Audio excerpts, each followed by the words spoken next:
क्योंकि जो ये युद्ध शुरू हुआ, ये युद्ध नहीं था। युद्ध तो सैनिकों के बीच में होता है।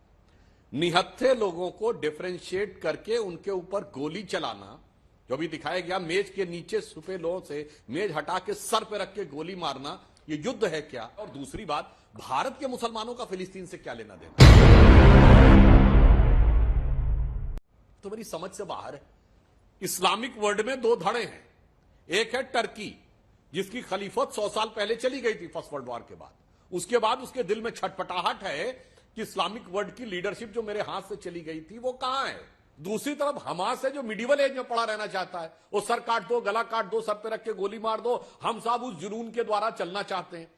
क्योंकि जो ये युद्ध शुरू हुआ, ये युद्ध नहीं था। युद्ध तो सैनिकों के बीच में होता है। निहत्थे लोगों को डिफरेंशिएट करके उनके ऊपर गोली चलाना, जो भी दिखाया गया, मेज के नीचे छुपे लोगों से मेज हटा के सर पे रख के गोली मारना, ये युद्ध है क्या? महिला सैनिक थी वो, सुधांशु जी। इसके बाद जो वो कर रहे हैं, सुधांशु जी, महिला सैनिक थी। और अगर कोई युद्ध होता है तो आप बंदी बनाते हैं, पॉइंट ब्लैंक रेंज पे ऐसे मारते नहीं है जैसा उन औरतों को टेबल के नीचे छिपी घायल होने के बाद ग्रेनेड अटैक से उनको कुर्सी हटाकर उन पर गोलियां डाली।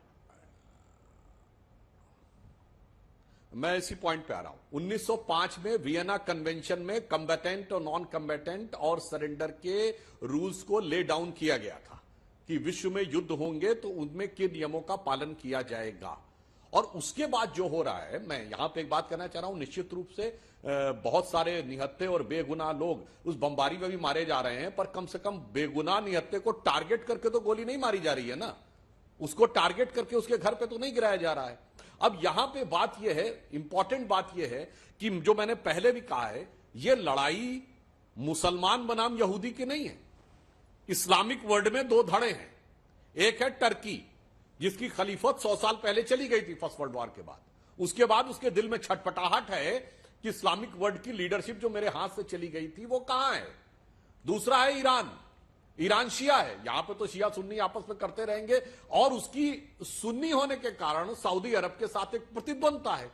अब जो टर्की की खलीफत खत्म होने के बाद मिडिल ईस्ट में पावर आ गई थी, तो सऊदी अरब और आज का यूनाइटेड अरब अमीरात, यहां पे 100 साल पहले पेट्रोल निकला था, तो अचानक इनके पास पैसा आ गया। अब उन्हें समझ में आ रहा है ये पेट्रोल की टेक्नोलॉजी 20-25 साल से ज्यादा की नहीं है, यानी 20-25 साल के बाद हम क्या करेंगे।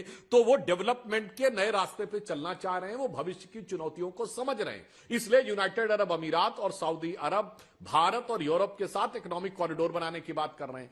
दूसरी तरफ हमास है, जो मिडिवल एज में पड़ा रहना चाहता है। वो सर काट दो, गला काट दो, सर पे रख के गोली मार दो, हम साहब उस जुनून के द्वारा चलना चाहते हैं। तो ये इस्लामिक वर्ल्ड की अंदरूनी लड़ाई, इस्लामिक वर्ल्ड के अंदर की दो प्रवृत्तियां, एक जो फ्यूचर में डेवलपमेंट की तरफ बढ़ना चाहती है, और दूसरी जो उसको डिस्टर्ब करना चाहती है ताकि मेरी बादशाहत किसी तरीके से बनी रहे। हकीकत में लड़ाई है, और इसमें चीन का हाथ होने से भी इनकार नहीं किया जा सकता, क्योंकि चीन का बेल्ट रोड इनिशिएटिव इस कॉरिडोर के द्वारा सबसे बुरी तरीके से प्रभावित हुआ, और उसमें सबसे की बंदरगाह हाइफा था जो इजराइल में है।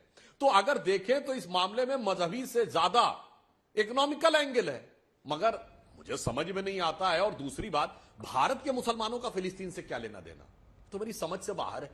अरे भाई, कोई आपके यहां कोई चैरिटी चलती है, कोई स्कूल चलते हैं, क्या चलते हैं, कोई कनेक्शन नहीं है ना, आपका कोई रेशियल कनेक्शन है, ना कोई इमोशनल कनेक्शन है, ना कोई इकोनॉमिकल कनेक्शन है, मगर खाम खामे भारत के अंदर एक खतरनाक राजनीति है कि चंद कट्टरपंथी लोगों को खुश करके उनके चंद वोट मिल जाएं, 1-आधा% भी बढ़ जाए तो क्या। आज आपने देखा ना, कांग्रेस के नेता मणिशंकर अय्यर और कई लोग फिलिस्तीन चले गए, उसमें कम्युनिस्ट पार्टी के नेता भी थे सॉलिडरिटी व्यक्त करने।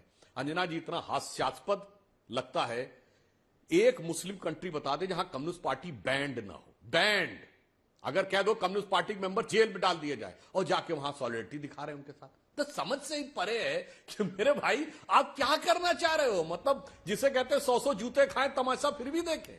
इसलिए मैं कह रहा हूं, इसको राजनीति से अलग हटकर ईमानदारी से देखिए। यह विश्व के अंदर की जियोपॉलिटिक्स में मुस्लिम वर्ल्ड के अंदर वर्चस्व की एक लड़ाई है, जो सऊदी अरब, यूनाइटेड अरब अमीरात को अलग करके टर्की और ईरान अपना लड़ना चाह रहे हैं। इसको इस नजरिए से देखें तो हम ज्यादा बेहतर पिक्चर समझ सकें। ऐसी ही और वीडियोस के लिए सब्सक्राइब करें हमारे चैनल अरुण कुमार को, और पाएं ऐसी ही जानकारी तथ्य वीडियो। धन्यवाद।